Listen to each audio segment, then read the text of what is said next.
Nini sababu iliyopelekea nyinyi wanawake wa Kilimampimbi kugoma kuzaa? Ni zahanati. Zahanati hamna. Tunasafiri kwenda umbali mrefu, kwenda kubembea. Tumeanza kujenga zahanati kwa muda mrefu na haikamiliki. Kwa sababu kila tukiambiwa kwamba zahanati nataka kukamilika, mara mfumo sijui umefanya nini wa hela. Maana usafiri wa kwenda zahanati ni mbali. Tutasafiri kutoka huko hadi Msamba na ule 7,000 kwenda tu, haya kurudi 14,000 kisa kubeba mimba. Na zahanati yetu ya karibu ndo haikamiliki, haiishi. Unaweza kubeba mimba kweli? Kwa kweli hasa tunazozipata hapa ni kubwa. Hasa kwenye matibabu. Maana hapa hakuna zahanati. Kwa sana labda kama kwenda kununua dawa, unaenda kununua dawa unakuta vipimo hamna, unanunua tu dawa, lakini nadhani kungekuwepo na zahanati tungeweza kusaidiwa zaidi. Kwa hiyo tungefurahi sana serikali ingetusaidia kwa upande wa zahanati, angalau wakina mama tungepata unafuu sana.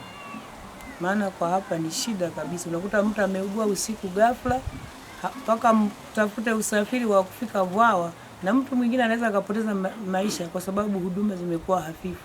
Mpaka kafike Vwawa anakuwa ameshachelewa matibabu. Kwa ndo adha iliyopo katika kijiji chetu.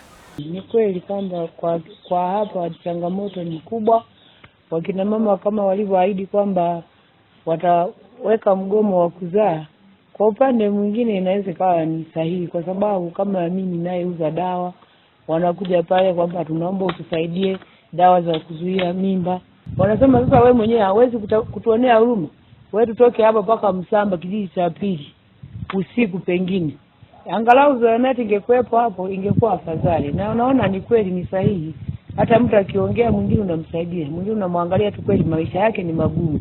Kwa mfano amepata dharura ya usiku, hata uwezo wa kukodi pikipiki hana. Kwa nini inabidi ufanye hivyo, msaidie tu apewe dawa za kukinga mimba basi. Kiasi fulani.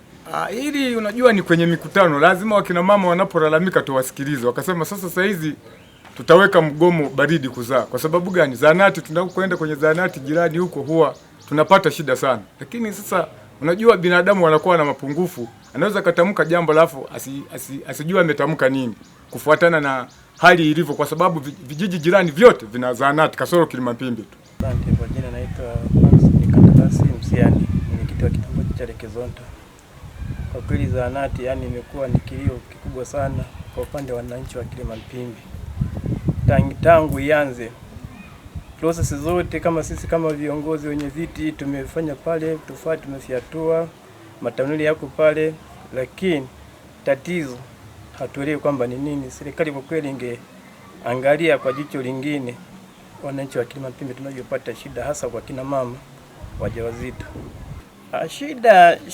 Shida tukiulizia watendaji wanasema si shida ni swala la mifumo, si mifumo inao wanasumbua. Ndio shida iliyopo hapo kwenye mifumo, si anasema si mifumo mpaka saizi. Kweli zahanati ile ni ya miaka mingi sana. Kwa majina naitwa Maarifa Mwashitete, ni mwenyekiti wa halmashauri ya wilaya ya Mbozi. Cha kwanza ni kwamba sisi kama baraza tumeazimia kwamba ni lazima tuende tupambane, tusimamie hizi fedha ambazo serikali kupitia Rais Samia Suluhu Hassan, rais wetu, anatuletea. Tuhakikishe tunamaliza miradi kwa wakati. Lakini sababu zinazopelekea kwamba kwa nini miradi haikamiliki kwa wakati, tumegundua kwamba asilimia kubwa wazabuni wetu wamekuwa wana delay kutupa vifaa. Huu mfumo wa NeST una taratibu wa manunuzi. Sasa hizi taratibu za manunuzi zimekuwa na changamoto ambazo zinakuwa nje ya uwezo wa wale wanaokuwa wanatupatia vile vifaa. Kwa hiyo tumekubaliana kwamba wote wale waliokuwa wanaisaidia halmashauri kwa maana ya zabuni kutoa vifaa na kadhalika, tumeadhimia kama baraza kwamba hao wote wafanya biashara tuje tukae nao kikao pamoja, tuwaeleze kwamba hii ni wilaya yenu na ni Mbozi yenu, inapaswa sisi tufanye nao kazi, na watuambie pia changamoto zao walizonazo, kwamba kwa nini wanakuwa wana withdraw baada ya kushinda tenda alafu wana withdraw. Watuambie zile changamoto, tukae pamoja kama taasisi ya halmashauri na wao tujadiliane, tulimalize tatizo ili halmashauri iweze kwenda mbele, lakini pia kutimiza azima yake ya kasi ya Mama Samia ya kuweza kusimamia maendeleo ya wananchi. Zahanati zipo ambazo hazijakamilika. Moja, kuna zahanati ya Izianiche ambayo fedha tuna milioni pale 40. Kuna zahanati zingine iko ya kata ya Kilimampimbi. Kuna zahanati zingine iko kata ya Harungu pale Sasenga. Momote mna fedha. Tunahitaji tu tuweze kukaa na wadhabuni watupe vifaa tumalizie. Ziko zahanati zisizopungua 10 ambazo mpaka sasa hazijaisha. Lakini kwa adhimio hili leo tunakwenda kumaliza hii miradi yote kwa sababu tutawaita wahusika wote ambao ni wafanyabiashara. Tuzungumze nao. Unajua changamoto kubwa iliyopo kwenye mfumo wa NeST. Wanaokwenda kushinda kwenye NeST hawana maduka ya vifaa. Badala yake wanakwenda kwenye maduka ya watu kwenda kukopa vifaa. Kwa hiyo tunataka sasa tuwaite wahusika ambao wenye vifaa kabisa, ambaye ni mfanyabiashara kabisa, tumuite tumuombe, tufanye naye kazi. Anashinda kwenye NeST alafu anaenda kwenye duka na kukopa vifaa ili atuletee sisi. Kitu ambacho inakuwa ni changamoto kuweza kupata vifaa. Baadaye na withdraw baada ya yule mwenye duka kugoma kumpa vifaa maana hana hela.